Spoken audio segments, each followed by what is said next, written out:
Thank you for staying us. So there is this story which, according to report, a 14-year-old girl has been arrested for the murder of her former boss and a lecturer at the Federal University of Technology, Minna. The deceased, who is identified as Dr. Fumilola Adefolalu, was stabbed 7 times by the teenager who used to work as a maid in her house. However, the Niger State Police Command has taken her and 2 other accomplices into custody as they await prosecution. You can join the conversation and call us on 081-270-53687 or 091-390-76948 or tweet to us at TVC Connect using the hashtag #YourViewOnTVC. Now, she claims, that's the maid, said that she's not the one that stabbed the woman, that it is the guys that came with her that stabbed the woman, that one of them came with a knife, but that the intention was just to beat up the woman and leave. But the guy that stabbed said that the woman will report them, so they have to kill her. Yeah. So now she was asked, why did the woman sack you? She said that because of her bad behavior, she was always stealing the woman's money and lying. And so just after 3 weeks of being employed, though, she was stealing money, she was lying, and the woman had to send her off. Now she came back having a conversation with the man, like she came to apologize, and then they pounced on her. The woman's car was invaded. They stole the battery. The guy that stabbed her stole the battery.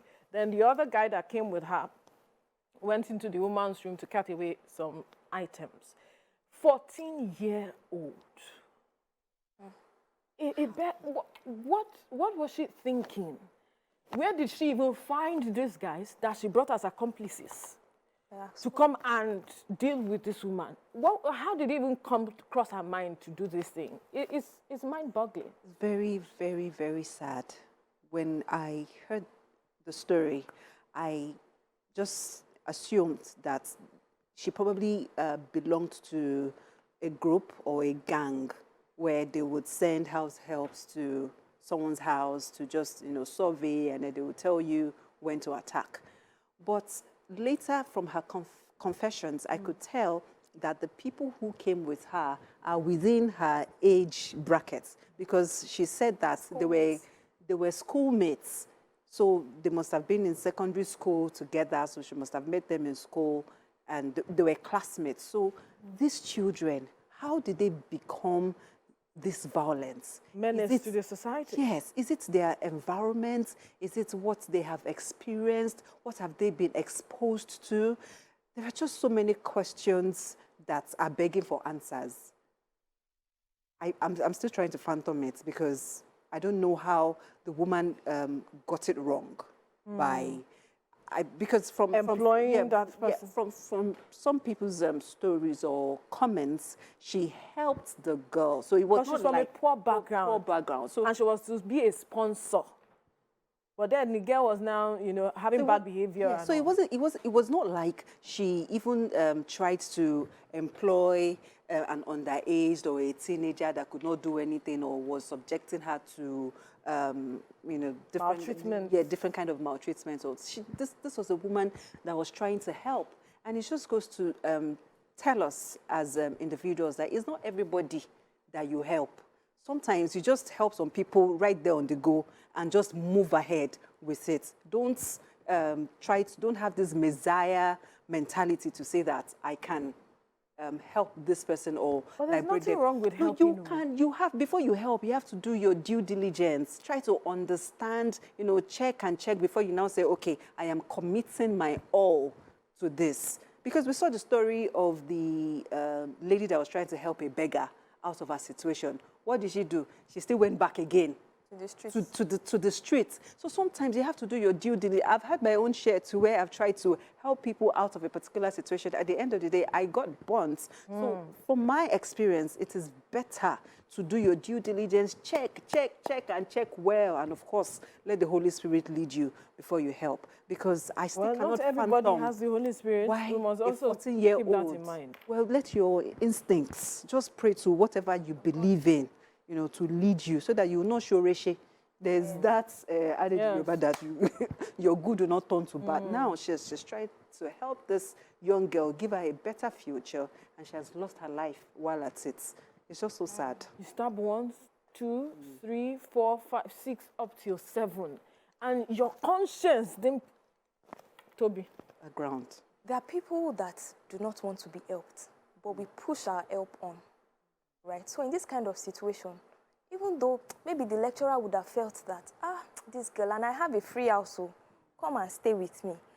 And she also mentioned that she was going to school, right? So it wasn't like the typical house help that is doing house chores with nothing in exchange aside salary, right? And I also prayed one prayer and I said, may we not employ the person working for the devil.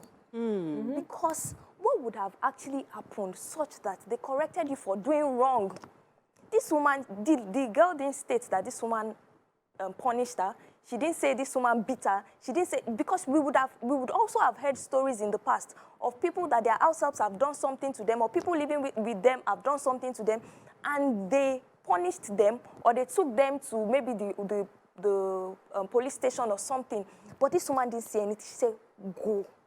And you now came back to do that.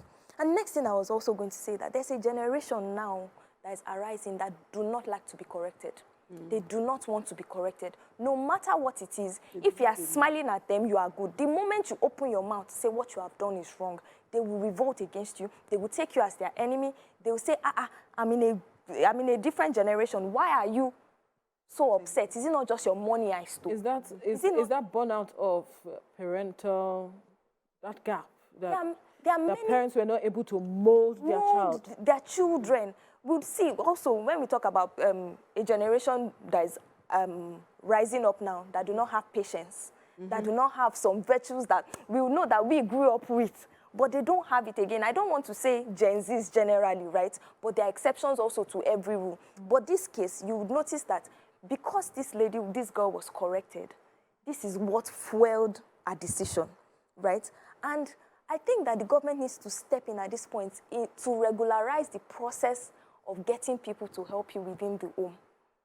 So we'll see also instances of house helps. People, I'm just speaking generally. I'm not saying this person was a house help, right? There are people that would employ house helps that would do evil to maybe the child. They would do unspeakable things to the children that they are told to mind. Yeah. But in this case, we'd see that this woman just brought, she may even be somebody in the village that's, Konisha, she doesn't have anything, she's doing, let her come. And so what process did she take? What due diligence did she do? What is due diligence? We've been mentioning due diligence. Please, let's break it down. Yes. For people to understand, what is due diligence? Due diligence. So when you want to hire or help somebody. Let me not use the word hire. When you want to help somebody at the end of the day. Background, where are they from? Who are their parents? If you have a conversation with someone's parents, for instance, you will have an idea of the way they process things or the values they passed on to this person. Even for employment, so people that are, maybe you want somebody in your office, you do your form of due diligence, you ask questions. But at the end of the day, people where won't hide waiting, they won't hide, they go hide down. That is it. They go hide down. It's not enough. See? That's what you have. It's not enough. That is why you have to take your time. Me, once I notice a sense of entitlement in someone that wants to help, that I want to help, I don't do it anymore. Or when you are trying to preempt me or tell me what to do or how to help you, control how I help you, that's a red flag for me. So you just have to be patient and pay attention. The signs are always there. The signs are always there. You just need to pay attention. And may God help us all. Because Indeed, I don't may understand. God help us all, because it's a sad thing now, because you want to help, right? And now because of these kinds of situations, you are wondering, you are holding back. Yes.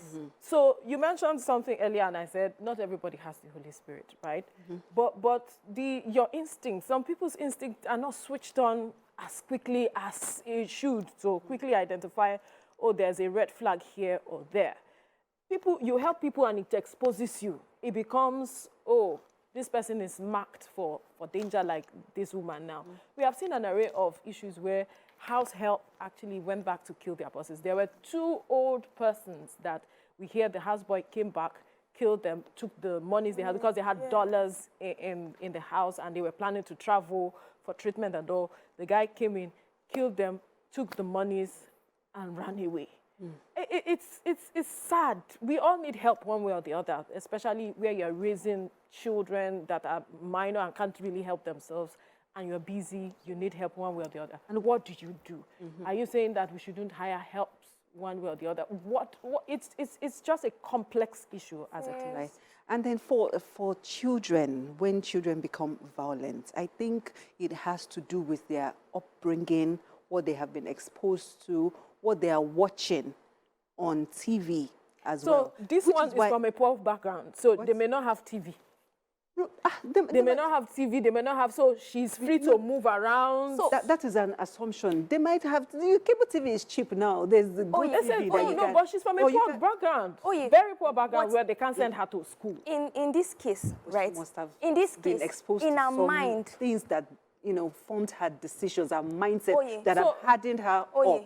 In this case, her mind was just to go and beat the woman. It was the people. Association matters. Yes. The people you That's why I said, how did she find them? Yes, you were going to the school. So how were they able to identify you? Or how did you identify that these people they'll be able to help me do what I want at the end of the day? She had been exposed. Some parents who do not have as much, they don't necessarily know how to rein in on their children to curb their association, curb how they move around, because there's no TV in the house, there's nothing. So these children just wander away, come back in the evening, eat, everybody sleep. Some parents can't even talk to them. And so she now found a school that she was taken to. And she was able to identify people who had the traits of persons she had perhaps associated with while she was in the village. She found the traits. If not, you don't associate with someone if something must bring you guys together.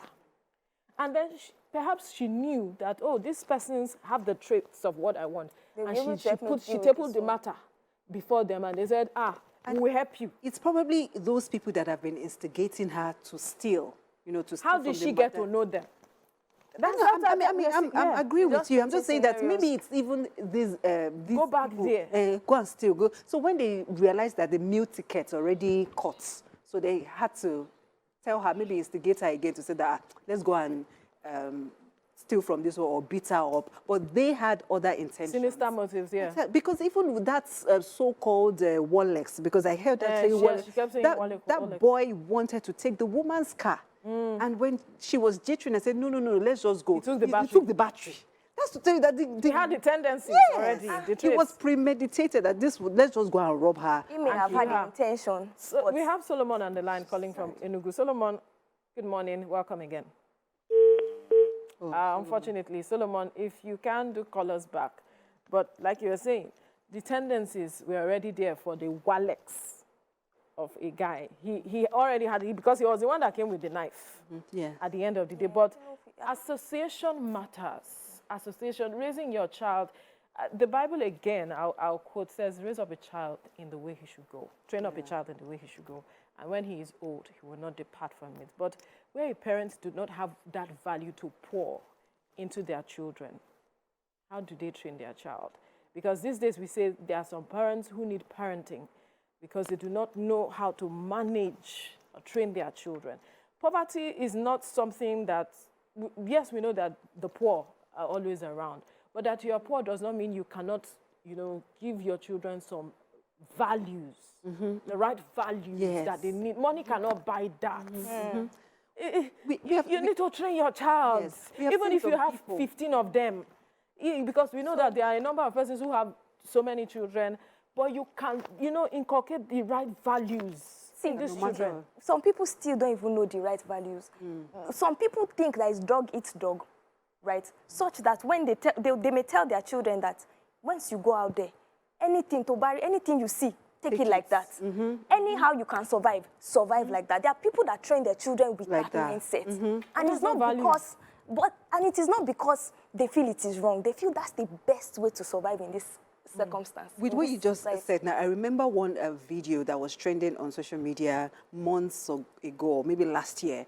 There was a woman who saw a phone on the floor. It was actually a prank. You know all these social experiments and videos. There was a phone on the floor, and the woman, she was walking with her underage child, maybe like 6 or 7. She saw the phone. Do you know what she did? She used her leg to pass the phone to the child to pick up and hide. So that kind of a woman now, what kind of values do you think she would teach her child? In that case, and so because we are poor, she's surviving. It's surviving. Yes. We So see these things, we grab it with all our hands, whichever way it is, because we are poor. It's relative. Yeah, exactly. It is relative. And I think that, you know, we that know better, we kind of keep quiet.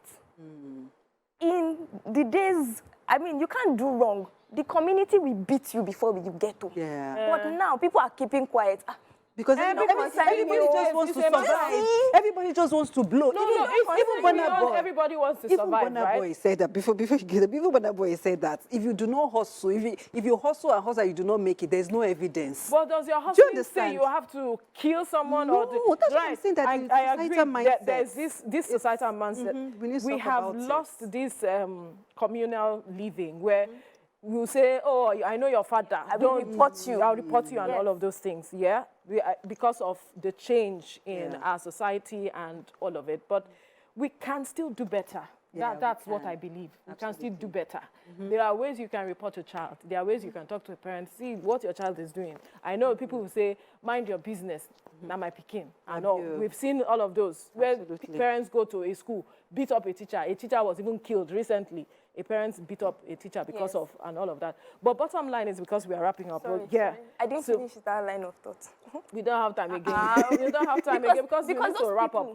Those people would interact with your children if you do not speak up. Unfortunately, we have to wrap things up right now.